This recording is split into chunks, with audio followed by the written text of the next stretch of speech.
My fellow Australians, welcome. I'm John Andrews and you're watching Advancing Australia. What if one day your child's school called you to tell you that they thought your child was transgender?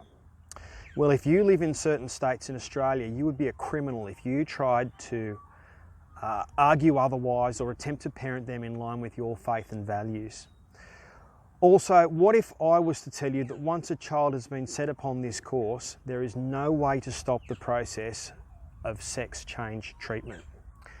If you think that's far-fetched, listen to this episode. And if you want to know how we got here, stay tuned.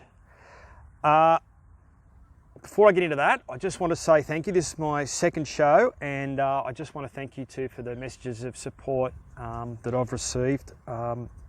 For starting the show, for speaking out about topics that concern everyday people but are unaddressed by our political class. Also, I wanted to thank those who have been corresponding with me that have been suggesting topics or disagreeing with some of the material. But I want to thank you. And I know that some of you haven't liked what I've written back. And we do have some disagreement, but that's going to happen from time to time when we're building a political movement, when we're networking, when we're speaking out about topics that other people just won't touch. I'm trying to build a right-wing movement to push back against the left-wing framework that our political class, including so-called conservatives, operate in, and I'll have more to say on that topic in another time. So thanks again for your support, it means a lot. Also, I'm not just on YouTube, you can find other ways to watch the show, the links are below. The various platforms that need to be supported, perhaps some of the more minor ones. But the best way you can support the show and our movement is to share the program with your friends or family members that are inclined towards right-wing politics. Don't share this with the left. We're never going to change their minds. We don't want to argue with them. That time will come. Right now we want to build allies and unite disaffected voices on the right of the spectrum in order to push the right-wing parties further to the right. And I've got an episode of that in the pipeline where we'll talk about how to do that quite specifically. Also, I hope we can have a little fun too and inspire each other and reinstall our cultural confidence. Okay, that's the introduction. So, we've just got one story today, and it started out as being something, I thought, I'll talk about this, and it just grew and grew and grew and grew, and it turned into a 10,000 page essay, 10,000 word essay, so it's going to be quite a long. I'm going to call these video essays. I'm going to call them vlogs because they're not vlogs. Vlogs standing there just making it up. I'm trying to put out a structured story, structured information, tell things how they are and how they got here and what we can do to go forward, okay? So this is going to be pretty intense, okay? And it's details of the federal court's rulings over children's treatment for gender dysphoria or childhood gender identity disorder, as it's now called, what the treatments are and how they're classified, how the Queensland Supreme Court is assuming the right to place an autistic boy on hormone blockers to enable them to change sexes, okay? A 13-year-old autistic boy. I will examine what is happening elsewhere in the world and how that could impact Australia law, and also the developments that are occurring on the legislative front, both here in Australia and overseas, with regard to the issue of treatment, parenting rights, and even the legality of discussing these issues, okay? This episode is going to be more complicated than I would otherwise like to present in this show, but it is so important as it shows just what is going on in the trans movement, in rulings made in your name, in the name of the Crown and the name of the law, and the case law that has actually run away and has a life all of its own. That's going to be a real eye-opener for many of you, and of course that's the reason for the show. Before we go on, I just want to say a couple of things to frame this debate. First, that this video is not a critique or an examination of gender theory or any of the other extreme gender ideologies that have propagated out of the women's studies departments and gender studies departments within the university. That is a whole other topic for another video essay, and that is coming. That's going to take a while to put together though, and it's going to be pretty big, but it is coming. It's important to know what these people think and the history of that thought process and where it's running away to, because it's infecting so much. It's infecting so much of our society, and people are just putting their heads in the sand, pretending it doesn't happen, but it's being taught to our children, okay? this video itself took about 30 hours of research to compile and about 16 hours to write, and it is by no means comprehensive or intellectual. I'm just a simple Australian guy trying to make sense of the world around me. I mean, look, I'm standing in the middle of a park speaking into a camera with a $20 microphone, right? I don't have the various aligned resources of the universities. Anyway. Also, this video is not an attack on the children involved. My motivation is to protect children from the effects of the extreme gender ideologies that are now sweeping through psychology, psychiatry and medicine, and to protect children that I believe are obviously unable to provide informed consent around decisions with lifelong ramifications that they have no possibility to understand that. And we'll see a really concrete example of that. Further, I must also stress that I am not a lawyer. Nothing in this video or any other document should be or could be understood to be legal advice. This is political commentary for the purposes of political communication in regards to topics of high importance to myself, and I genuinely believe to the Australian public and our culture. I intend this political communication to build community around these issues, okay? Now's the time to say like, comment, subscribe, share. Now the phone's ringing. Okay, sorry about that, the phone rang. Hopefully this is still going to be all relatively seamless. So we need some definitions. It's vital to understand what has been defined as treatment by the courts and by practitioners in this field. To help with these definitions, I'm going to read from a document from an advocacy group. This group is called the Inner City Legal Centre.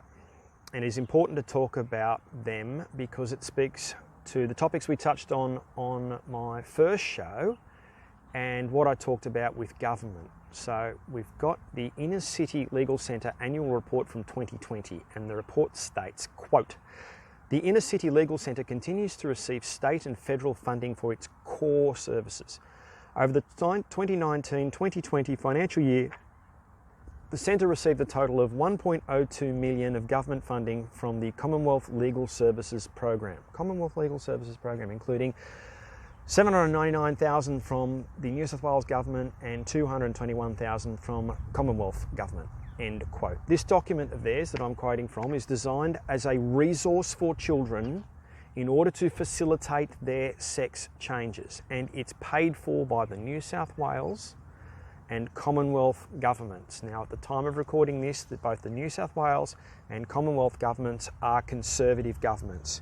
Now, put your hands up, anybody, if you know what the Conservatives are conserving. If you've got an answer to that question, leave it below, but I don't expect anybody to answer that question because we all know it's nothing. They gave these advocates to produce a document to provide them information on the legal challenges of changing your gender with or without your parents' consent, their parents' consent. 1.02 million. Okay. Now this is from their document from the 23rd of February 2016, the Inner City Legal Centre, quote, "Getting treatment, what to do if you are trans and under 18.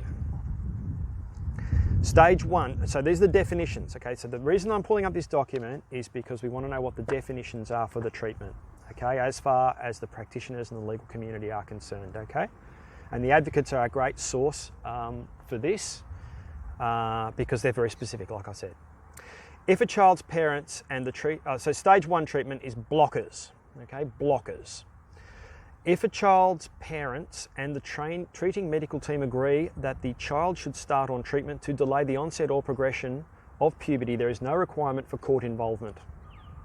Treatment can commence when the child's treating medical team considers it appropriate. If there's a disagreement, there must be an application asking the court to make a decision about whether the treatment should be authorised. In deciding whether to authorise treatment, the court will have regard to the best interests of the child as the paramount consideration, and will give significant weight to the views of the child in accordance with his or her age and maturity. Okay, so that's blockers. So that's hormone blockers that delay the onset of puberty. Stage 2 treatment, estrogen or testosterone. Court involvement is mandatory before a transgender child can start stage 2 treatment. Estrogen or testosterone, so the female or the male sex hormone. This is because many of the effects of stage 2 treatment are reversible only with surgical intervention.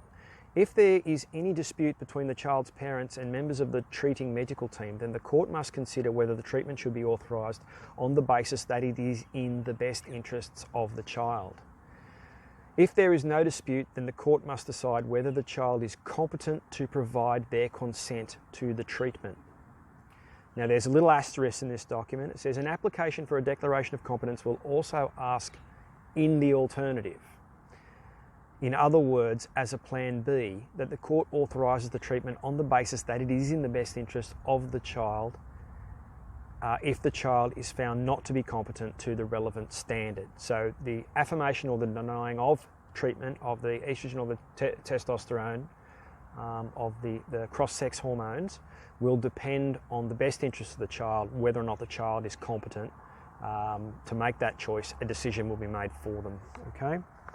For a child to be competent to the relevant standard, now here's a word that we're going to talk about a lot, Gillick competent, they must have reached a, quote, sufficient understanding and intelligence to understand what is proposed, end quote. This test takes its name from an English case, Gillick versus West Norfolk and Visbeck Area Health Authority, 1986.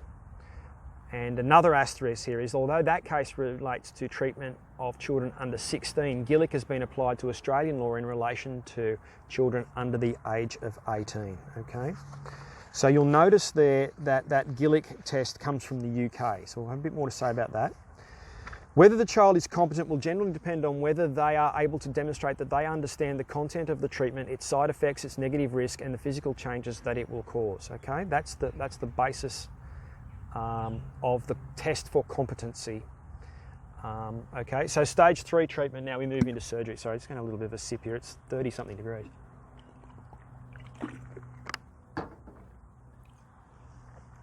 I'm going to get sunburnt before this is over. Stage 3 treatment, surgery. The legal principles and processes are the same for stage 2 treatment, although stage 3 surgery is irreversible. The only difference is that the application is supported by an affidavit from a plastic surgeon rather than an affidavit from an endocrinologist. So we're moving away from somebody who's dealing with the hormonal system of the body to somebody who's a plastic surgeon. We all know what a plastic surgeon is, okay? So those are the definitions of treatment. 3 very simple definitions. Stage 1 blockers, stage 2 cross-sex hormone, stage 3 surgery. Okay, these are the treatments for gender dysphoria. So in there is the concept of Gillick competence. Okay, and we'll revisit that principle in some detail later in the show. First of all, we're going to look at the federal court where these issues have previously been decided, and there's some case law here that we are going to look at so that we know, so we have an understanding of what the law is, how we got there, what happened, what it means, where it's going, okay?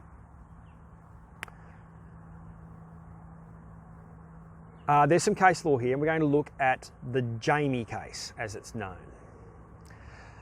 There are also a couple of others, but this one is perhaps the most relevant in terms of explaining the court's thinking and where things stand today and how it got to this point. This is a very complicated case, and there is a lot of material written around the case as well as long technical judgments, and the case has attracted interest and involvement of many parties, including independent children's lawyers, the Australian Human Rights Commission and other government authorities. In fact, I was actually quite annoyed because one of them was just named as an authority, and I couldn't find out what it was. And I read everything I could. I'll put a lot of the links down too in the description, so you can read these things yourself. If you think I'm making this up, that's fine. So here are the key points around the case, and as I've been able to determine, and in a simple and factual way that we can all understand, okay? The child, identified only as Jamie, was born male in 2000, okay? So a boy was born in 2000, Jamie. In 2007, Jamie was diagnosed with gender identity dysphoria. In 2009, Jamie's parents filed an initiating application with the federal court to have Jamie listed for stage 1 puberty blockers. In 2011, the first decision to allow Jamie to start stage 1 treatment, a course of puberty blockers, is granted. Jamie is 10 years and 10 months old. 10 years and 10 months old. The judgment reads, quote, "It is generally within the bounds of a parent's responsibility to be able to consent to medical treatment for and behalf of their child. There are, however, certain procedures referred to in the authorities as, quote, special medical procedures, end quote, that fall beyond that responsibility and require determination by the court as part of the court's parens patriae or welfare jurisdiction." And there's another case reference there I won't quote. There is no dispute in this case that the procedures proposed fall within the definition of special medical procedures, end quote. And with respect to the definition of competence to give consent, that judgment said at page 90, paragraph 90, quote, "In considering whether a child is capable of making an informed decision, the authorities have adopted the principle in Gillick versus West Norfolk, as we've talked about, 1986, where the House of Lords held that a minor is capable of giving informed consent when he or she, quote, achieves a sufficient understanding and intelligence to enable him or her to fully understand what is proposed, end quote, full stop." Paragraph 91, the same judgment. "Jamie is still young and younger than the majority of children who undertake this proposed treatment. Nevertheless, in the psychiatrist Dr. C's opinion, Jamie is able to demonstrate an understanding, quote, of the broad nature of the treatment proposed, end quote, namely that she will receive treatment with hormones which will affect and delay development of the bodily changes of puberty. Dr. C said Jamie understands that this will delay the growth in her penis and testicles." Her penis and testicles is a phrase I never thought I'd read. "And that there will be a slowed body hair development and masculine type bone growth," end quote. Okay, so that's the 2011 decision. In 2013, Jamie's parents appealed the 2011 decision such that the decision was set aside. This created the precedent so that parents, in agreement and with support of the medical practitioners, could consent to stage 1 treatment without the authorisation of the court. The parents argued that they had sole responsibility for Jamie and that the court's consent was no longer required to commence stage 1 treatment as the treatment did not constitute, quote, special medical procedure, which was per paragraph 33 of the 2011 judgment I just read. Okay? To briefly summarise, a complex and legally technical 53-page decision of the full court, the judges found that stage 1 treatment was not, quote, special medical procedure, end quote, with respect to what the court was now calling, quote, childhood gender identity disorder, a mental disorder within the terms of the DSM-4, end quote, with respect to circumstances where there is unanimous agreement between the relevant people involved with the welfare of the, and including the agreement of the child.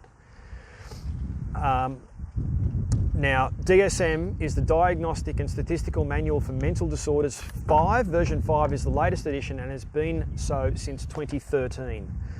Okay, and it calls the condition gender dysphoria in children, DSM-5 302.6. Okay, so that's the legal, the technical disorder, illness. I don't know, I can't think of too many synonyms. That's what it's called. Further, the court found that stage 2 treatment of gender dysphoria, administration of testosterone or estrogen, what we call cross-sex hormones, was a medical procedure that required court authorisation unless the court found that the child was Gillick competent and thus able to fully understand and give informed consent to stage 2 treatment at the time it was to commence. The court found that it was the court's responsibility to assess whether or not a particular child was Gillick competent. Okay, it's the court's responsibility. They found in 2013 that it was the court's responsibility to determine competence. So to restate, the court only needed to find the child Gillick competent in order to commence stage 2 treatment, not whether or not the treatment was justified in the circumstances where everybody agreed. In fact, the Human Rights Commission, Australian Human Rights Commission, in the proceedings submitted that, quote, court authorisation should not be required because 13.4.1, the treatment is reversible. 13.4.2, there is no alternative treatment available. 13.4.3, withholding or significantly delaying treatment is likely to have significant adverse psychological and physical effects, end quote. In 2015, Jamie's parents appealed the 2013 decision, and the summary of the decision read, quote, where the applicants are the parents of a child diagnosed with gender dysphoria, where the applicants seek a declaration or finding that the child is competent to authorise her own stage 2 treatment, where the child's treating medical experts and the parents support the child commencing stage 2 treatment, assessment of whether 15-year-old child is GILIC competent to consent to medical treatment, finding that the child is competent to consent and authorised to make her own decision about stage 2 treatment for gender dysphoria, end quote. So just to translate that, the court found that Jamie was GILIC competent. To quote paragraph 25 of the 2015 decision, quote, in GILIC, Lord Scarman recognised the underlying principle in the case law that parental rights yield to the child's right to make his or her own decisions when she reaches a sufficient understanding and intelligence to be capable of making up her own mind on the matter regarding decision, end quote. Okay?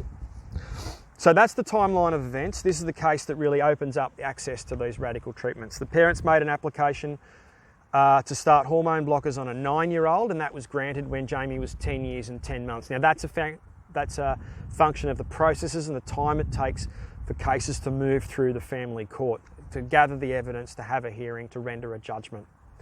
Then the parents decided that they didn't need the permission of the family court anymore, and that they were responsible for parents, and they appealed the decision, and the court confirmed that Jamie was authorised to make her own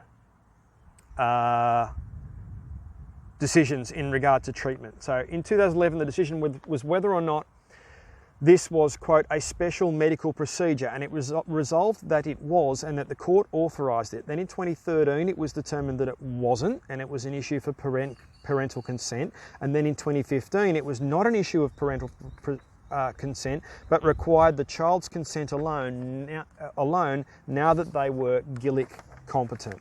Okay, so just understand the massive change that happened through this case. We've gone from a situation where it was the court needed to be authorised to now a 15-year-old, as long as they can demonstrate that they're competent and no one argues, they're free to start without the court being involved. Okay, that's the series of events. So what we see here is a legal system moving forward with this issue, granting rights based on legal activism with very little opposition or political engagement, deciding what treatments are available, without political review or dissent, or through a review of or a thorough review of the experimental treatments that have no longitudinal studies to determine their efficacy in treating the underlying disorder, and with the assumption that phase 1 treatment was without side effects and that it was reversible. And we'll have more to say on that later. When we analyse the case, there are a few resources around, including from the, quote, Human Rights Law Centre, end quote. According to their website, the Human Law Centre, under the heading Our Mission, says, quote, the Human Rights Law Centre uses strategic legal action, policy solutions and advocacy to support people and their communities to eliminate inequality and injustice and build a fairer, more compassionate Australia. Right, end quote. So I'll just point out this left-wing NGO is funded to the tune of $50,000 each from the Victorian and the federal government via the Attorney General Department.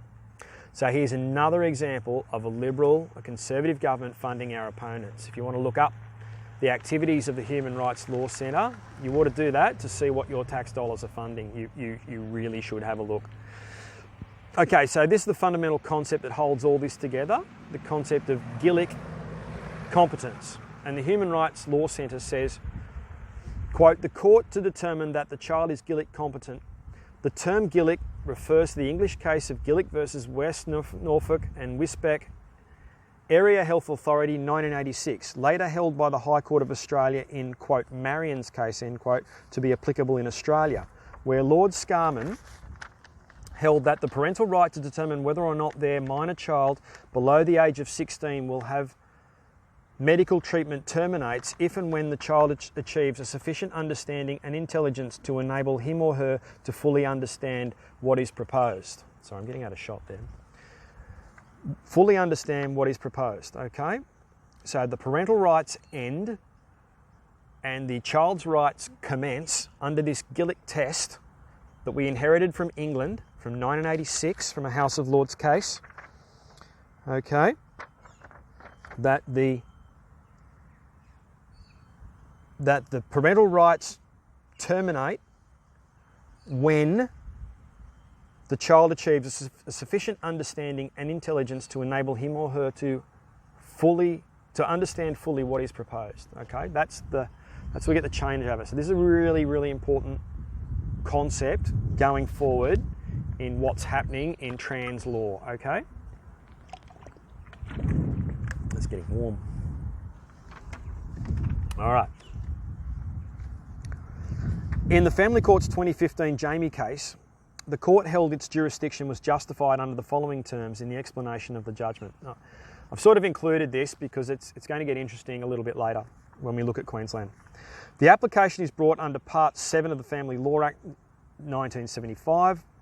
Section 69H1 of the Act provides that jurisdiction is conferred on the Family Court in relation to matters arising under this part. Section 67ZC of the Act provides additional jurisdiction under Part 7 of the Act to make orders relating to the welfare of children. It was inserted by an amendment to the Act in 1995 and reads, quote, in addition to the jurisdiction that a court has under this part in relation to children, the court also has jurisdiction to make orders relating to the welfare of children. In deciding whether to make a court order under subsection 1 in relation to a child, a court must regard the interests of the child as the paramount consideration. The interests of the child as a paramount consideration. Section 60CB to 60CG of the Act deal with how the court determines a child's best interest. The court has power to make an order under Section 67ZC of the Act to authorise medical treatment. In the circumstances of this case, it is not necessary to do so for reasons set out below. I am satisfied that Jamie is Gillick competent, okay? That the court doesn't need to make orders for the 16-year-old Jamie because Jamie is able to understand their own treatment and their consequences of their own treatment, a sufficient understanding and intelligence to enable him or her to fully understand fully what is proposed, that the court doesn't need to order any of this because the 15-year-old is capable of doing that themselves, okay? So the court's gone, well, I do have that power, but I don't need to because they actually understand themselves what's going on. So I thought to myself that the time will come, so that's where we're at right now. Minors can choose their own treatments as long as they can demonstrate to the court that they can understand what's going on. And that the court looks that the industry looks very favourably upon the 3 stages of treatment that I've described, that we've gone from court oversight to stage 1 to determining whether or not a child is competent for stage 2 or stage 3. So I thought to myself, and that's if everybody's in agreement, okay, that's if all the families, all the practitioners, the parents, the practitioners, the child, if they're all in agreement, right, you're on the slippery dip, the train's on the rails. And we'll get into that in a separate video on trans ideology, okay? We're just going to go through where we're at. So I thought to myself, the time will come when there are 2 parents who are at odds with their child's future. One will have a view that protects the integrity of the child, the natural order, and views on consent that are within the regular jurisprudence regarding the age of majority to make decisions around voting, sexual consent, ability to drive a motor vehicle, enter into contracts, adopt children, enter into marriages, etc. All of this. And one who is aligned with a radical and unproven gender theory that seeks to interfere in a child's natural development. So I'm just going to turn the page here, I'm getting a bit dry. I ask you to consider whose side the court is going to come down on, upon the sole parent who has objections to the ideology or the long-term consequences, or who may be sceptical of the long-term efficacy of experimental treatments, or come down the side of the entire weight of the aligned forces of the legal profession and its legions of activists, NGOs, government agencies, Australian Human Rights Commission, Inner City Legal Centre, the specialist psychologists in the field with their experimental treatments, the endocrinologists, the plastic surgeons, right? The huge slippery slope of systems and clinics set up to profit on this giant machine. And that was the question I was going to pose. And you can guess, can't you? It's already been answered, okay? From the Sydney Morning Herald, 11th of September 2020, court approves treatment for transgender teen amid parental dispute. Quote, a 16-year-old transgender girl whose mother opposed her transition will be able to access gender-affirming hormone treatment following a landmark court ruling. On Thursday, Family Court Justice Gary Watts granted authorisation for the teen, given the pseudonym Imogen, to access estrogen treatment to aid in her physical feminisation, end quote. End quote. The law has evolved rapidly in Australia. Prior to 2013, it was not possible for a parent or child to give valid consent to any of the 3 stages, and court approval was mandatory. The full court of the Family Court ruled in 2013 that court approval was no longer required for stage 1 treatment, that the court had a role in disputes. In 2017, the full court went further and ruled court authorisation was not required for stage 2 treatment, but it was not clear what role the court performed in the case of disputes, end quote. So the 2020 case there is the Imogen case. The 2013 case mentioned here is the Jamie case that we discussed in length, and the 2017 case mentioned here is the Kelvin case. Now, which reaffirmed the decisions made in the Jamie case of 2017. So, I actually think that the Kelvin case also went further, as I think this article alludes to, in that it's only necessary for the court to manage disputes rather than any of the other stages of treatment. But I'm not certain about that, and I had to put this video out. I can't keep going and researching this. It would go on forever. Okay, so if anyone's got any information on that, please share it. So we don't know all of the details because all of the people involved, well, the people involved are children, okay? And they have rights as children. They need to be protected insofar as their privacy needs to be respected, because the privacy issues, we have very little knowledge of the specifics of the case, but only of the procedural and the technical natures. Now, what I find fascinating here is that the court confers rights on the applicants as children to privacy, but confers on them the rights of adults through concepts of competence. That is to say that they are competent to make decisions regarding their bodies, but not their privacy. These cases confer a right to privacy because they are children, but does not confer on them their future reproductive rights as adults.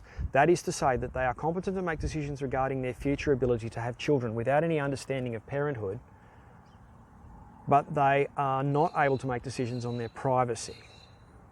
Okay? Now, what we see in this case is when it comes down to an area of dispute between parents, the court will come down on the side of the so-called gender-affirming treatment, which is to say the medical interventionist approach.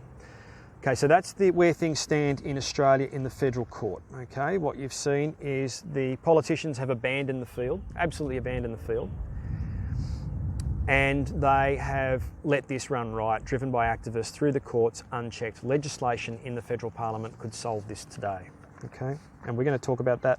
We're going to talk about legislation a little bit later. Okay, so now we move to the Queensland court's decision. Okay, and specifically with relation to the Queensland case, there's been no mainstream media coverage of the story we're going to discuss that I can find, and I'd ask you to consider why it might be.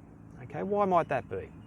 Not in the ABC, SBS, Guardian, SMH, news.com.au, Daily Telegraph, nothing. Only the Courier Mail in Brisbane. And I might just consider that's probably because they consider it a local issue, and that's the only reason why they gave it coverage. Not that quote. Well, there's another article here I found in the Australian though, which is the only other national news I could find around this topic at the time. Puberty blocker drugs surge at Brisbane Kids Gender Clinic. Now, I'm not a subscriber to The Australian, I used to be, so I couldn't read all the text, but the text that I could read said, quote, Queensland's gender clinic has seen a 330% rise with an 85% fold spike in those taking controversial drugs to block puberty, end quote. So whether this is now 85 children in Queensland on this dangerous hormone disrupting treatment or 170 or some other multiple of 85, we just don't know right now. It could be 850. But I found coverage of the Supreme Court's decision in the activist circles, okay? pinknews.co.uk. A court in Australia has ruled that a 13-year-old trans girl can start puberty blockers without delay, even though her father did not give his consent.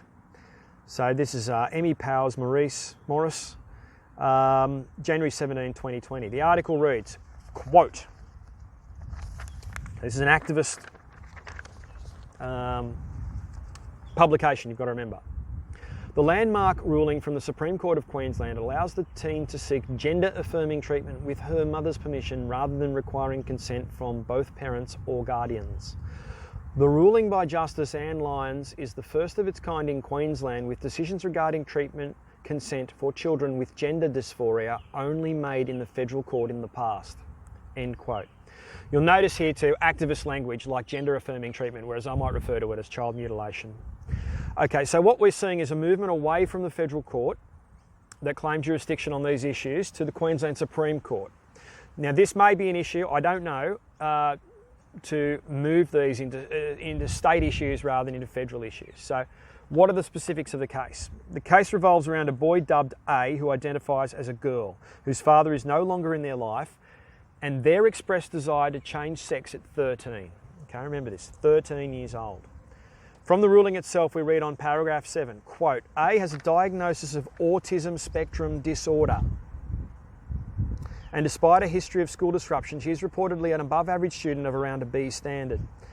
She is currently being homeschooled through the School of Distance Education. Her previous school functioning has been challenging and she has had what are described as massive meltdowns in the past. The material indicates that from the age of 4, A would declare that she was something other than her male gender and began to declare that she was a girl and not a boy and that she had been born in the wrong body.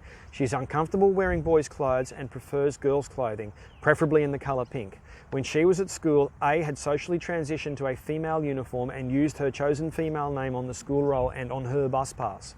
The state school she attended provided affirming and daily support from a guidance officer in relation to her female identity. A's treating team have been recommending a reversible treatment which will block her puberty as a male. The affidavit of A's mother indicates that by her 4th birthday, A had begun to identify as a girl and use she/her pronouns, although no formal name change had been undertaken, end quote. On paragraph 25 of the ruling, we note that the child is not competent to give consent.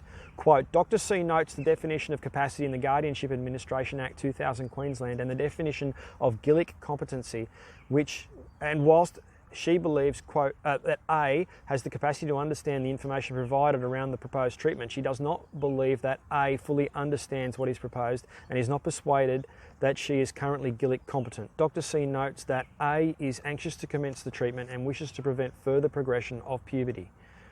She states that she has met with A's mother, who is supportive of the commencement of stage 1 treatment and understands the risks and effects of the proposed treatment, end quote. There's a lot there. So the court's made its decision in lieu of the father, okay? So the father's not in the picture, per paragraph 26, quote, Dr. C states that she understands there's been no contact with A's father since the parents' separation 3.5 years ago and is reported to be non-affirming of A's gender, which has been the source of family conflict. She states that the gender service has not been in contact with the father due to concerns about the safety of both A and her mother due to a history of reported domestic violence, end quote. So this boy was 10 when his parents separated. There's a finding of violence within the relationship and they are presently estranged from the father. There is no contact.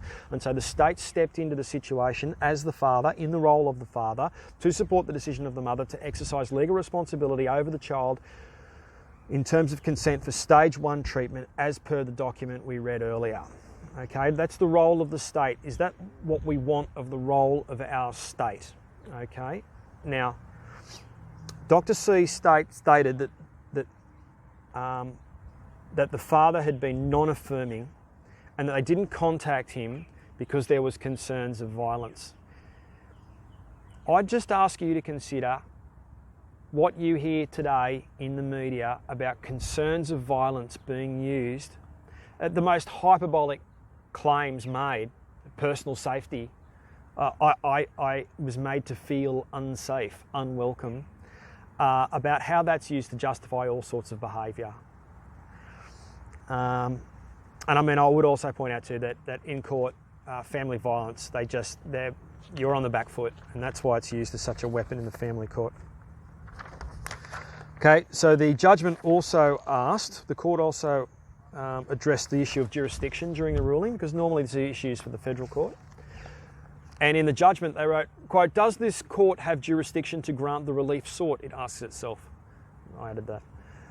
Paragraph 27, "This application is brought with the parens patriae jurisdiction of this court. There is no doubt that the jurisdiction is exercised to protect children who are unable to look after their own interests, and the court is placed in a position to act as a parent of the child.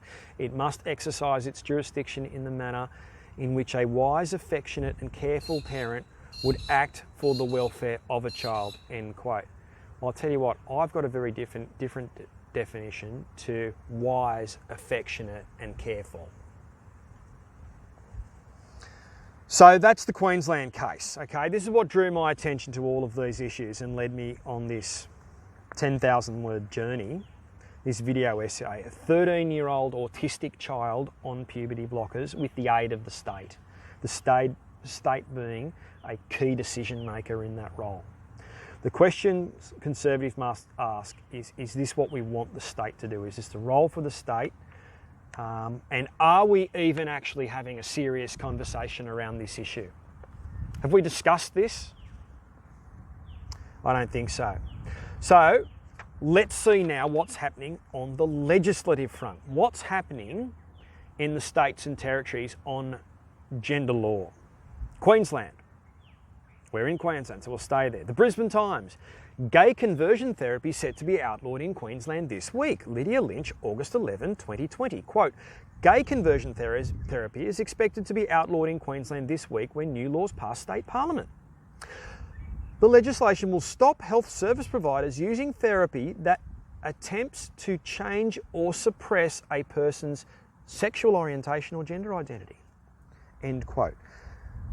The legislation will stop health service providers using therapy that attempts to change or suppress a person's gender identity. So in this case, I'll keep going actually. Brisbane Times. August 14, 2020, Lydia Lynch again and Toby Crockford. "I acted as straight as I could so it would stop. Gay conversion outlawed. New laws were passed in the Queensland Parliament on Thursday to ban health service providers using therapy that attempts to change or suppress a sexual orientation or gender identity." End quote. This is how this legislation has been solved, right? There's these poor gays that have been subject. They're actually in the articles, they're referred to as survivors. One of them was even so, had the horrific practice of 3 people standing around him and praying. Survivor, a survivor of prayer.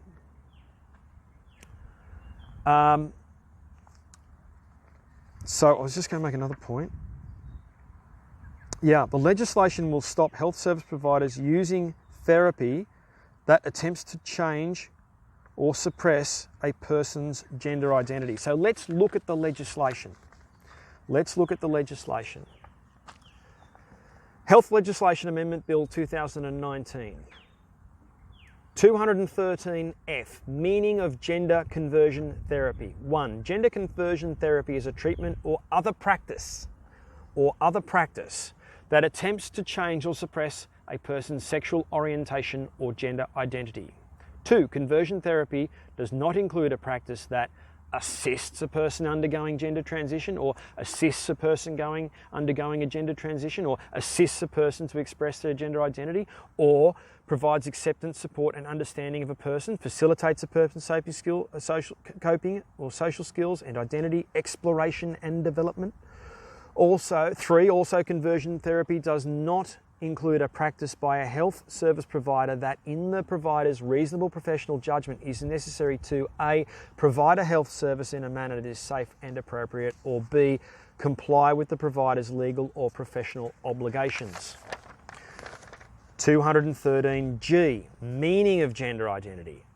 Gender identity of a person is the person's internal and individual experience of gender, whether or not it corresponds with the sex assigned to the person at birth. I've more to say about that in a moment.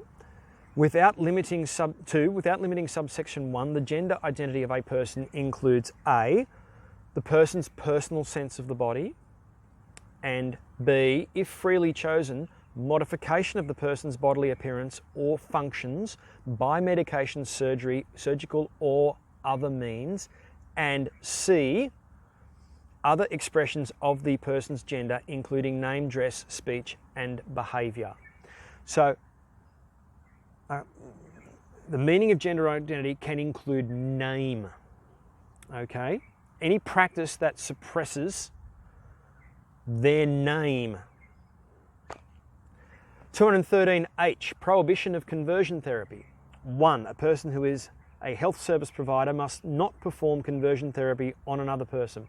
Maximum penalty, if the other person is a vulnerable person, 150 penalty units or 18 months imprisonment. And I'll just point out that 150 penalty units at $1,345 per penalty unit is $20,000.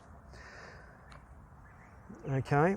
So if it's a vulnerable person, otherwise 100 penalty units or 12 months in prison, which is $13,000, 12 months in prison. So that's or. An offence against subsection 1 is a misdemeanour. In this section, vulnerable person means A, a child, B, a person who has impaired capacity within the meaning of the Guardianship and Administration Act 2000 for making decisions about a particular treatment offered by a health service provider, or C, a person with an impairment that is likely to significantly limit the person's ability to understand a particular treatment offered by a health service provider. So that's the legislation there. That's the nub of it. There's more, but that's the nub of it. And just for the purpose of understanding what a misdemeanour is, under Section 3 of the Criminal Code 1899, Queensland Criminal Code, an indictable offence must be prosecuted by an indictment, a written charge by a person authorised to prosecute criminal cases before a judge and jury in the district or Supreme Court. Okay? So this isn't a complaint to a tribunal or anything like that. This is a criminal proceeding. So in that legislation, it just said that suppressing a practice that suppresses someone's name. So a practice isn't defined, I am practicing my speech right now, I am speaking it. Okay, that is the same thing. Right, what's going on in the ACT? LGBT conversion therapy banned in Queensland as Sexuality and Gender Identity Conversion Practice Bill passes. By Peter Doherty and Talia Roy, Thursday, 27th of August 2020. Quote, a bill seeking to ban LGBTQ conversion therapy in Queensland has been passed in the ACT Legislative Assembly, with Labor MLA and Uniting Church Minister Gordon Ramsay choking back tears in the chamber. Sorry, I was just laughing just because of Gordon Ramsay, huge fan. The Sexuality and Gender Identity Conversion Practice Bill means from early next year, conversion practices used on protected persons will attract up to 12 months jail term or a fine of $24,000. It also provides specific penalties, giving the ACT Civil and Administrative Tribunal the power to issue orders against people complained about and order redress and compensation. End quote. So let's look at that legislation. Sexuality and Gender Identity Conversion Practice Act 2020. Section 3 contains the definition of words, including the definition of a gender identity used in the Act, which comes from the Discrimination Act of 1991. Quote, gender identity means the gender expression or gender-related identity, characteristic or mannerisms or other gender-related characteristics of a person with or without regard to the person's designated sex at birth. Note, gender identity includes the gender identity that the person has had in the past or is thought to have had in the past. See section 272. Okay, so what's in the Act itself? Part 1, preliminary. Section 5, offences against the Act, application of criminal code, etc. Other legislation applies in relation to offences against this Act. Note 1, criminal code. The criminal code, chapter 2, applies to all offences against this Act. See code part 2. The chapter sets out the general principles of criminal responsibility, including burdens of proof and general defences, and defines terms used for offences to which the code applies, e.g. conduct, intention, recklessness, and strict liability. Note 2, penalty units. The Legislation Act, section 133, deals with the means of offence penalties that are expressed in penalty units. Okay, so 6, object of the Act. The objects of this Act are A, to affirm that 1, all people have characteristics of sexuality and gender identity. 2, no combination of those characteristics constitutes a disorder, disease, illness, deficiency, disability, or shortcoming. B, to recognise and prevent the harm caused by sexuality and gender identity conversion practices. Part 2, sexuality and gender identity conversion practices. 7. Meaning of sexuality or gender identity conversion practice. 1. In this Act, sexuality or gender identity conversion practice means a treatment or other practice, the purpose or purported purpose of which is to change a person's sexuality or gender identity. 2. However, sexuality or gender identity conversion practice does not include the purpose of which does not include a practice, the purpose of which is to A, assist a person who is undergoing a gender transition, assist the person who is considering undergoing a gender transition, assist the person to express their gender identity, provide acceptance, support or understanding, facilitate a person's coping skills. Okay, so we've pretty much got the same thing as we had in Brisbane there. It only goes one way. It's only a criminal offence to say, to engage in a practice, which could be talking to someone,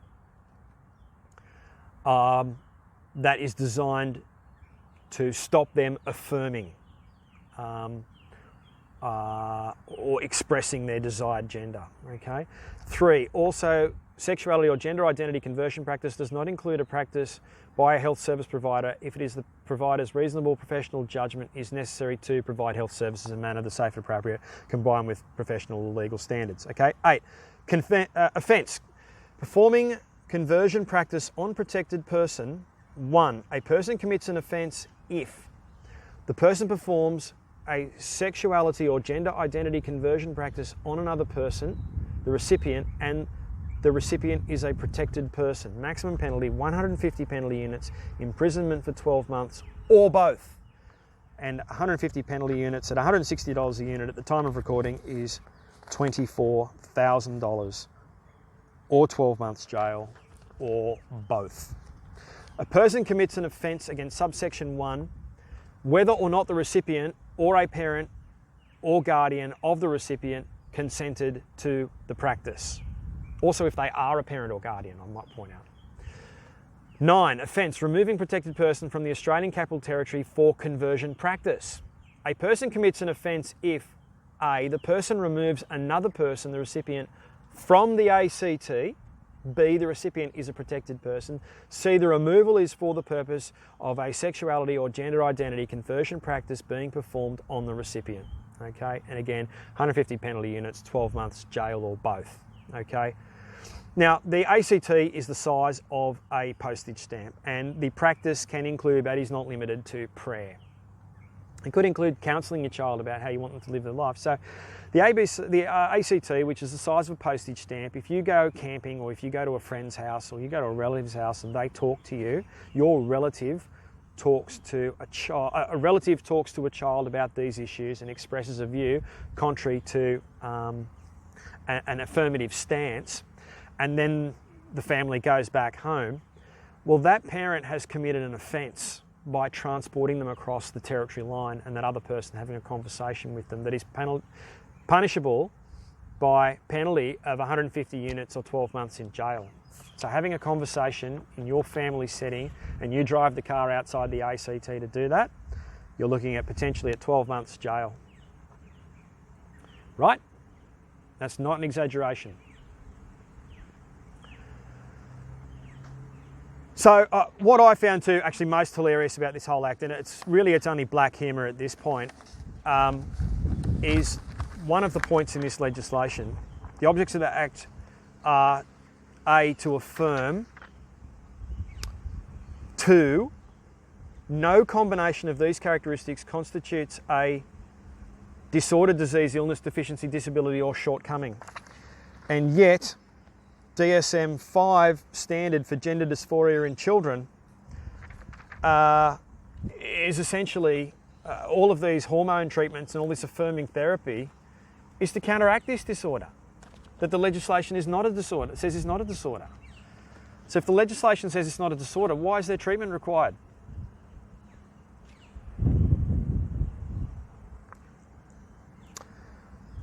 Now that's actually the most mild. That's actually the most mild of all the laws that are currently on the books. Because now we're going to go to Victoria, okay? And this is happening at the time of recording. This is going through the Parliament. So from the ABC, here is what we know about Victoria's gay conversion bill. The headlines, standard of reporting is just woeful. Actually, I'm just going to stop it there and then restart because I think I'll go over time. Okay, the article says, a bill banning LGBTIQ+ conversion practices looks set to pass the Victorian Upper House today, despite concerns from the opposition, religious leaders and health professionals who believe the law may have, quote, unintended consequences, end quote. Attorney General Jacqueline Symes said the legislation reflected the overwhelming view of Victorians and came about because the government listened to survivors of conversion therapy, end quote. And it goes on, quote, Nathan Despot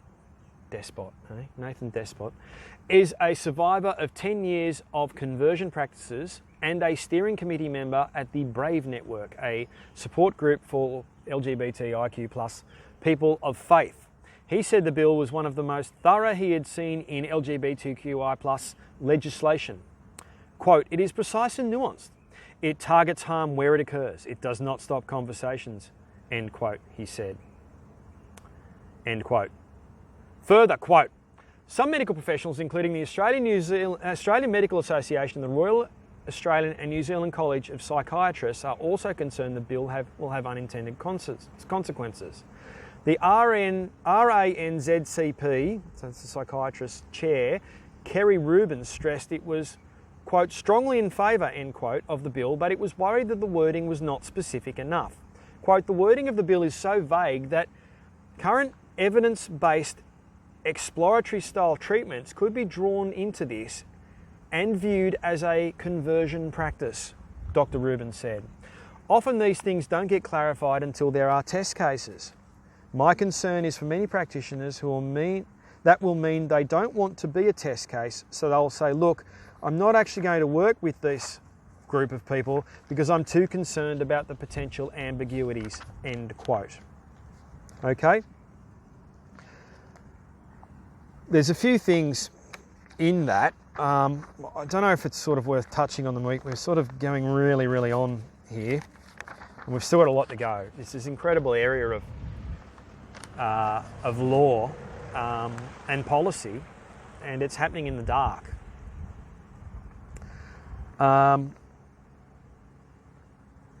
If the AMA are against something that's coming from the left, it's pretty left.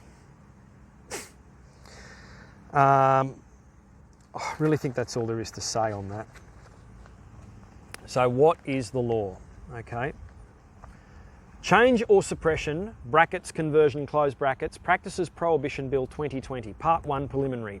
Division 1, General 1. Purposes. The main purposes of this Act are A. To denounce and prohibit change or suppression practices. C. To prohibit, I've left B out, to prohibit engaging in change or suppression practices, including through creating offences in relation to engaging in change or suppression practices and certain related activities. Okay, and 3 objects of this Act. So I'm just quoting this broadly, but specifically. I'm not going to read the whole Act out loud, but there's a lot of it to get through because it's pretty intense law. It's actually pretty intense, as you'll see. The objects of the Act are A. To eliminate as far as possible the occurrence or change or suppression practices in Victoria, and 2. In enacting this Act, it is the intention of the Parliament, A. To denounce and give statutory recognition to the serious harm caused by change or suppression practices, and B. To affirm that a person's sexual orientation or gender identity is not broken and in need of fixing. Obviously that's why the treatment's for. C. To affirm that no sexual orientation or gender identity constitutes a disorder, disease, illness, deficiency or shortcoming. And D. To affirm that change or suppression practices are deceptive and harmful both to the persons subject to the change or suppression practice and to the community as a whole. To the community as a whole. 5. Meaning of change or suppression practice. In this Act, a change or suppression practice means a practice or conduct directed towards a person, whether with or without the person's consent, A. on the basis of the person's sexual orientation or gender identity, and B. for the purpose of 1. changing or suppressing the sexual orientation or gender identity of that person, or 2. inducing the person to change or suppress their sexual orientation or gender identity. Okay? A act means a practice or conduct. Conduct. Having a conversation is conduct. For the purposes of subsection 1, a practice or conduct is not a change or suppression practice if it A. is supportive or affirms. Now I can go through the list. It's all very supportive. Okay? 3. For the purpose of subsection 1, a practice includes but is not limited to. A practice includes but is not limited to. Okay, so remember it was a practice or conduct. Or conduct. But a practice is not limited to the following. A. Providing a psychiatry or psychotherapy consultation, treatment or therapy, carrying out a religious practice, including but not limited to, prayer-based practice, deliverance practice, exorcism. Why put exorcism in there? Are these happening all the time? Giving a person a referral for the purposes of a change or suppression practice being directed towards the person. And 4, for the purposes of subsection 1, a practice or conduct may be directed towards a person remotely, including online or in person. Now here's something that you'll find very interesting. 8. Extraterritorial application. 1. This section applies if A. the person engages in conduct outside or partly outside Victoria, and B. there is a real and substantial link between the conduct and Victoria. 2. This Act has effect in relation to the conduct as if it had been engaged wholly in Victoria.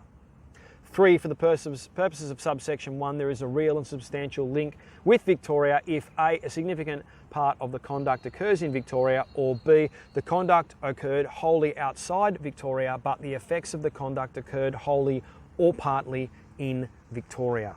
Okay? So if you ring up your friend,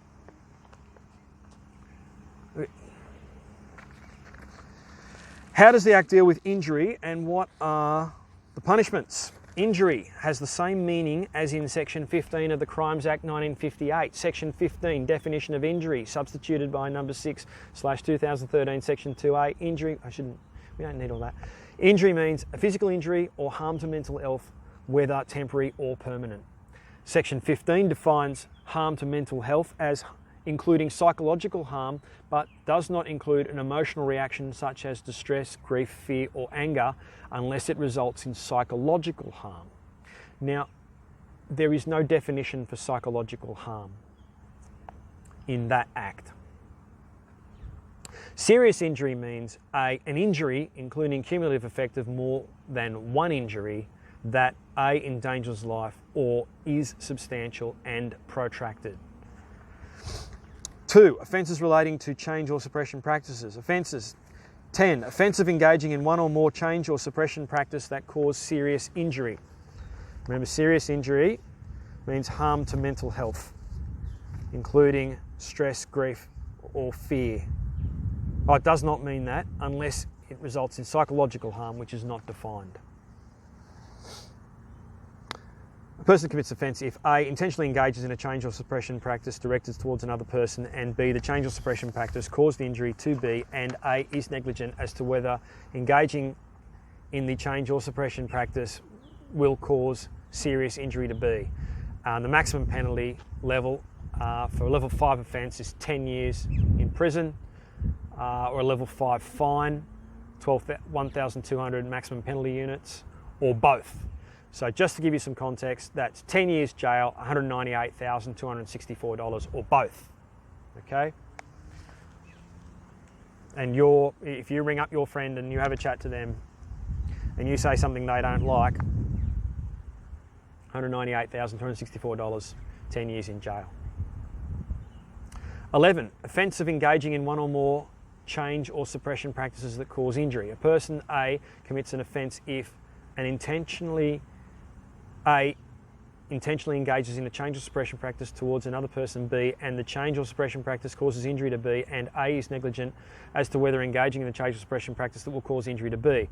In the case of a natural person, level 6 imprisonment, 5 years maximum, or a level 6 fine, 600 penalty units, that's $99,132, 5 years jail, or both.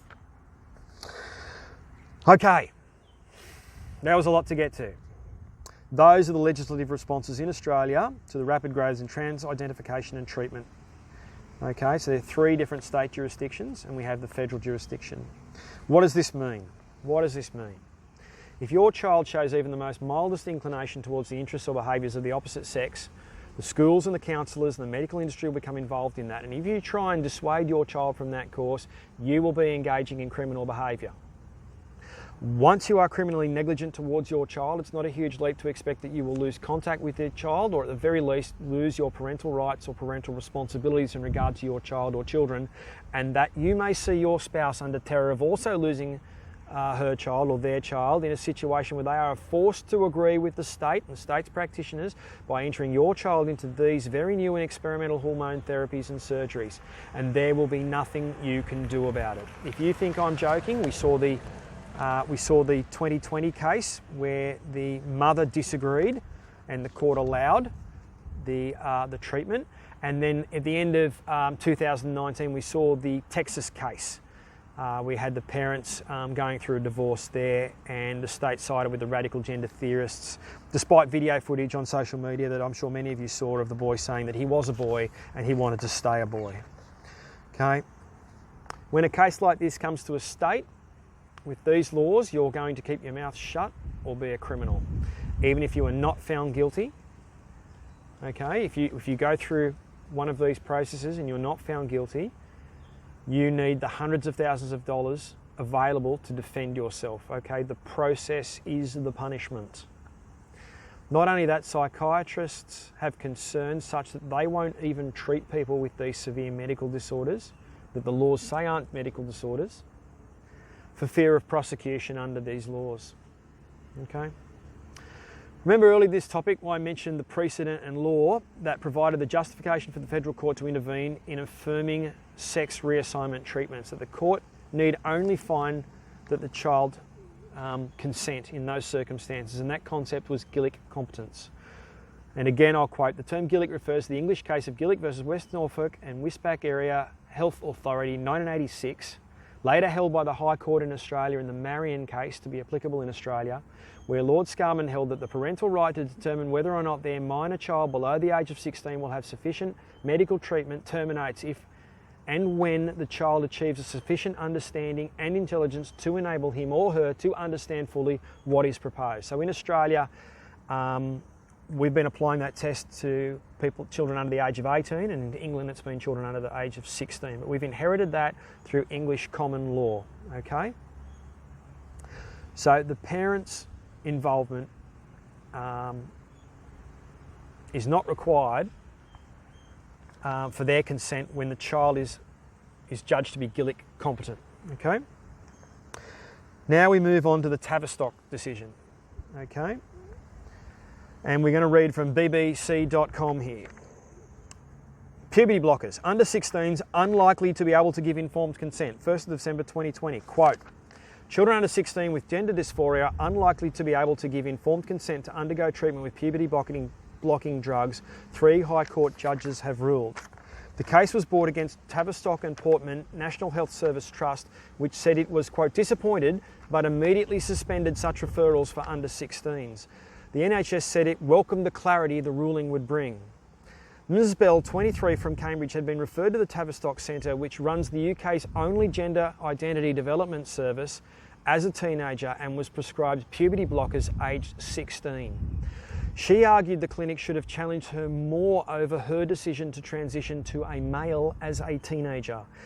In a ruling, Dame Victoria Sharp, sitting with Lord Justice Lewis and Mrs Justice Leven, said, quote, it is highly unlikely that a child aged 13 or under would be competent to give consent to the administration of puberty blockers. It is doubtful that a child aged 14 or 15 could understand and weigh the long-term risks and consequences of the administration of puberty blockers. End quote. They added, quote, in respect of young persons aged 16 and over, the legal position is that there is a presumption that they have the ability to consent to medical treatment. Given the long-term consequences of the clinical interventions at issue in this case, and given that the treatment is yet innovative and experimental, we recognise that clinicians may well regard these as cases where the authorisation of the court should be sought prior to commencement of the clinical treatment. The second claimant, known only as Mrs A, is the mother of a 15-year-old girl with autism who is awaiting treatment at the clinic. Speaking to the BBC prior to Tuesday's ruling, she said, my fear is it's not that she transitions, it's that she gets it wrong. What a great parent. She said it was frightening that there was so little exploration of why a child might be feeling that they were the wrong sex before puberty blockers were given. Frightening, so little exploration. It is distressing to have to wait and try and convince someone that your identity warrants medical intervention. However, I think the downside of getting it wrong, the outcomes of getting it wrong, are also catastrophic. End quote. The article goes on, I'll link it in the description if you want to read it, but it really gets the point across with these 2 tragic cases. So I'm now going to quote the Tavistock judgment, because this carries issues around Gillick consent, which is what we're building Australian teenagers, that precedent of them being able to consent to their own medical treatments, and the place where that law originates have just abandoned that as a concept, okay? I want you to understand that. So the Tavistock judgment, evidence-based to support the use of puberty blockers for gender dysphoria. Okay, paragraph 69, the claimants submit that the treatment for PBs for GD, puberty blockers for gender dysphoria, is properly described as 1, experimental, 2, a treatment with very limited evidence base, and 3, as a highly controversial treatment. The claimants rely on witness statements from a number of undoubted experts in various relevant fields and from academic institutions in the United Kingdom, USA, Sweden and Australia, who refer to the controversial nature of the treatment and its limited evidential support. Paragraph 70. It is not, however, the court's role to judge the weight to be given to various different experts in a judicial review. In our view, more important is the evidence from the defendant and the evidence base it relies upon for the use of PBs. In the USA, the treatment of GD is not an FDA-approved use, and as such, PBs can only be used off-label. So puberty blockers for gender dysphoria, is it Federal Department of Agriculture? Who does drug administrations? Anyway, so that they can only be used off-label. That does not prevent clinicians, whether in the USA or the UK, from using PBs for this purpose, as long as their use falls within the clinician's professional expertise. Professor Butler explained that it is very common for paediatric medicines to be used off-label and that this factor does not render the treatment in any sense experimental. So that the drugs work is in and of itself not experimental. It's their use that is experimental. Okay, that's what that's saying. That's what I think that's saying. Again, I'm not a lawyer, this isn't legal advice. 71. However, the lack of firm evidence base for their use is evident from the very limited published material as to the effectiveness of the treatment, however it is measured. Okay? There's a lack of firm evidence. Jumping into this, no evidence. Section D, the law. Paragraph 129. Fourthly, however, that does not mean that every individual under 16 can achieve Gillick competence in relation to the treatment proposed. As we discussed below, where the consequences of the treatment are profound, the benefits unclear, and the long-term consequences to a material degree unknown, it may be that Gillick competence cannot be achieved, however much information and supportive discussion is undertaken. Okay? That ends that paragraph, end quote. There's no information in order to support the standard of Gillick competence. The benefits are unclear. Okay? The effects are profound. The consequences are unknown. You cannot give Gillick competence. You cannot provide consent in a manner consistent with Gillick competence when the benefits are unclear, the long-term consequences to a material degree are unknown. That is not informed consent.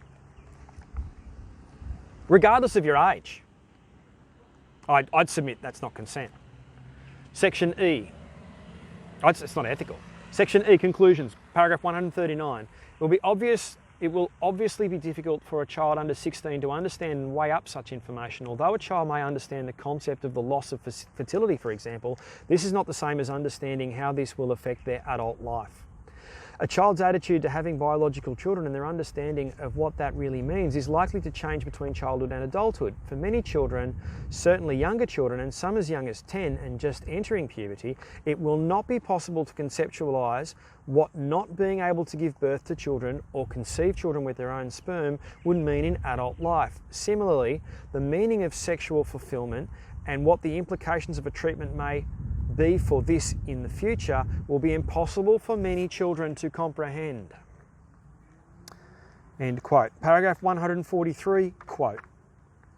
The difficulty of achieving informed consent in these circumstances is further exacerbated by the lack of evidence as to the efficacy of puberty blockers in treating gender dysphoria and the long-term outcomes of taking it.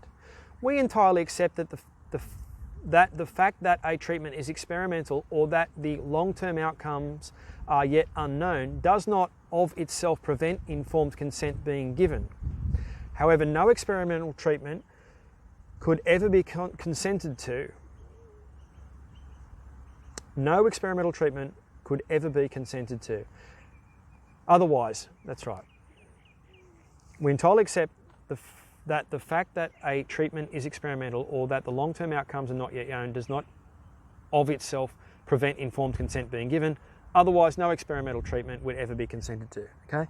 However, the combination here of lifelong and life-changing treatment being given to children with very limited knowledge of the degree to which it will or will not benefit them is one that gives significant grounds for concern.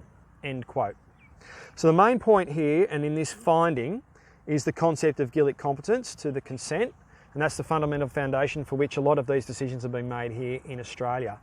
The December 2020 UK High Court's Tavistock judgment directly called into question the fundamental legal basis for Gillick competence with consent to Gillick competence and consent to hormone blockers, particularly as it pertains to those under 16, such as the Jamie case in the federal court where a 15-year-old was found to be Gillick competent and be able to control their own treatment. The conclusion of the court to the Tavistock decision regarding the lack of evidence on the success of these experimental treatments relate to the earlier case I mentioned, A, of the 13-year-old in Queensland. Okay. Now I have some analysis from a UK law firm that analyses the decisions, the various criteria that we just read in the Tavistock judgment. And it's from Capsticks, and who are they?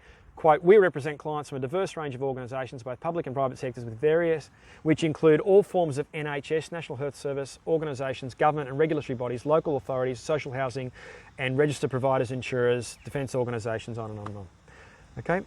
They write, quote, how did the High Court decide the issue of Gillick competence for decisions about puberty blockers? So remember, we're talking about puberty blockers. We're not talking about stage 2 treatment. We're talking about stage 1. We're talking about how you get through the gate, not where you're at in the process. Okay, these are other issues I don't think have been determined. Applying these criteria, the court held that the relevant information be information that a child would have to understand, retain and weigh up in order to be Gillick competent in relation to puberty blockers for gender dysphoria was 1. The immediate consequences of the treatment in physical and psychological terms. 2. The fact that the vast majority of patients taking puberty blockers go on to cross-sex hormones, and therefore that he is on a pathway to much greater medical interventions. The relationship between taking cross-sex hormones and subsequent surgery with the implications of such surgery. 4. The fact that cross-sex hormones may well lead to a loss of fertility. 5. The impact of cross-sex hormones on sexual function. 6. The impact that taking this step on the treatment pathway may have on future and lifelong relationships. 7. The unknown physical consequences of taking puberty blockers. And 8. That the evidence base for the treatment is as yet highly uncertain. The court doubted that a 14 or 15-year-old would be able to do this, that a 13-year-old would be highly unlikely to do so. The court advised that in cases where clinicians propose this treatment, the benefits of seeking a declaration from the court should be considered, which is where we started this whole journey in 2010. Okay, end quote.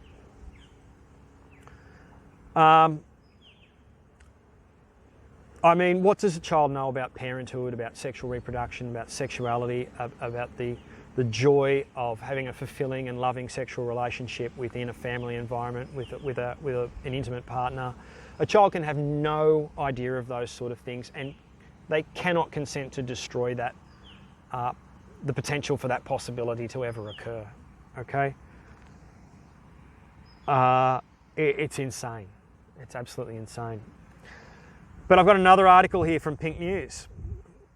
Okay, from the 18th of January 2021. Okay, NHS wins right to appeal cruel High Court puberty blockers ruling that restricts healthcare for trans kids. Vic Parsons, 18th of January 2021. NHS has been granted permission to appeal a High Court ruling that said transgender under 16s cannot give informed consent to puberty blockers. Pardon me. There's a lot here, isn't there? The Tavistock and Portman NHS Trust, which runs GIDS, the only gender clinic for trans youth in England and Wales, said it would appeal the ruling when it lost to judicial review in December 2020.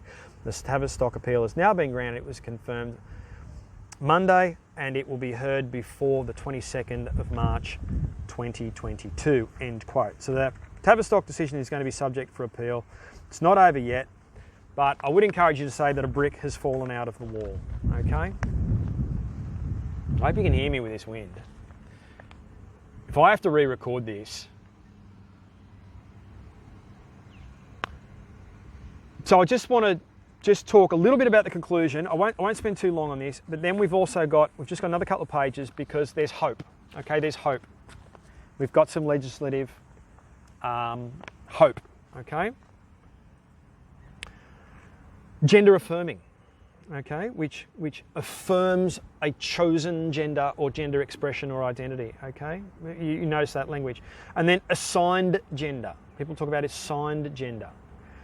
Gender can be observed in the womb. Gender can be observed when a baby is born. Gender can be observed through a blood test.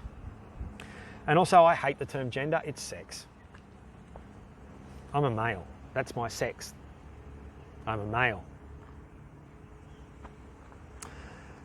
Question still remains on how we got here, okay? Without any public debate, how we let the medical industry run experiments on children without anyone intervening to ask if this is a do no harm approach, or indeed if these children may not even be worse off after treatment, as we saw in Tavistock. Like, you look at poor Kira Bell, 23, a woman with a beard who had a double mastectomy as a teenager. Gross. Once you start down that path, it is a funnel. And there are laws against trying to dissuade somebody from the path that they're on, okay? It is cruel and unusual. In fact, it even seems like, I mean, if you wanted to make a lot of money, you just get into gender reassignment therapy. No one can ever talk your patients out of it, right?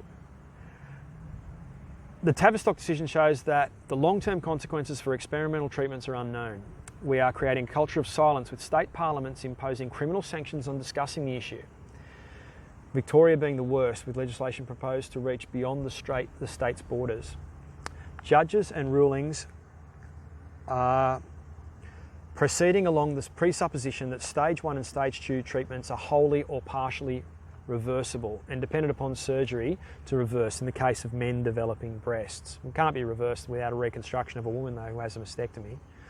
But the Tavistock decision and a growing body of evidence that is coming out of longitudinal studies show that this is not the case, and that these experimental procedures actually have their own dangers. And we'll talk about that when I make my video on the gender ideology.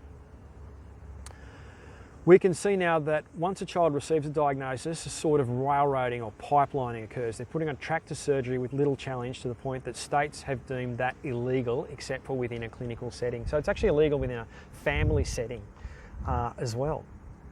Why are these issues being heard in the Queensland Supreme Court when it admits that the federal court has greater experience and expertise in this regard? The family court was specifically set up for children.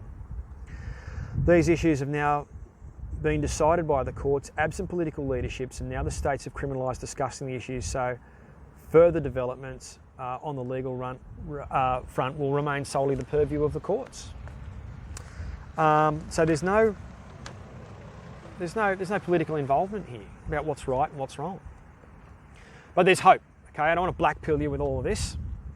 There's hope. There's a Tavistock decision that's going to get repealed.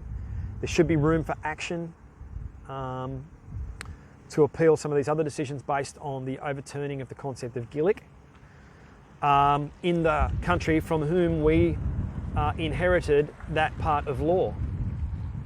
Okay, so I want to give you some hope now. And this is from last week or this week. Sorry, I don't have a date for that. My mistake. It's from sbs.com.au. South Dakota's House of Representatives have passed a law that would bar doctors in the state from providing anyone under 16 with puberty-blocking drugs. Quote, South Dakota's House of Representatives on Wednesday voted in favour of a law that would see doctors jailed for giving puberty-blocking drugs to transgender children, the latest in a slew of such bills sweeping the United States. The bill, which still has to clear the Senate, would bar doctors in the state from providing anyone under 16 with the drugs which can temporarily stop the body from producing hormones that lead to puberty, a reversible process. End quote. We know actually too that puberty blocking is not a reversible process. It can lead to osteoporosis, lung damage and other issues, but that's not the topic for today, okay? We've already got enough on our plate. We're nearly done. The article goes on, quote, Fred Deutsch, a South Dakota Republican representative, described the procedures ahead of the vote as criminal acts against vulnerable children who are too young to understand the impact. End quote. It follows from the introduction of South Carolina of measures that could see the licenses of doctors who treat trans kids revoked, one of a series of such measures in conservative US states. Lawmakers in Missouri are considering a law that would see parents who allowed such treatment reported to child welfare. It's eminently sensible. While Republican legislators in Texas, Georgia and Kentucky have proposed banning gender reassignment treatments for minors, end quote. Okay? And just finally, this proposed law will still have to pass the Senate in South Dakota and could be vetoed by the state's governor, but there's a model for action, for a legislative solution to this issue, indeed, even for a debate, because we have had no debate. Indeed, we've no discussion on what we as a society expect our responsibilities are to these vulnerable children. They are vulnerable children, make no mistake, they are vulnerable children that are suffering. The question is ultimately is pumping them full of drugs and hormones and then giving them surgeries the best solution? And obviously, can they consent to that? And the Tavistock decision shows that they can't. How are we to protect children from those radical ideologues that would experiment on them and mutilate on them for profit? Okay, and also to fit their ideology. It's not acceptable. This has to change, and I hope that this is a start of that. I mean, thank God for the Republicans that have got some moral clarity in those conservative states in the US. Otherwise, this would have been a very horrible video with a horrible ending. So that's it. Thanks for watching. I know it was long. I know it was pretty intense. If you could support me by sharing this and also subscribing, I need to get up to 100 subscribers in order to stream, and it takes me ages to recode this to suit the YouTube and the various platforms format and then to upload it. It takes as long as it takes to present the video, if not longer. So if you could subscribe, that would really help me to actually be able to live stream these so I can record them all in one go. But yeah, thanks so much. Really would appreciate your comments. Yeah. Cheers.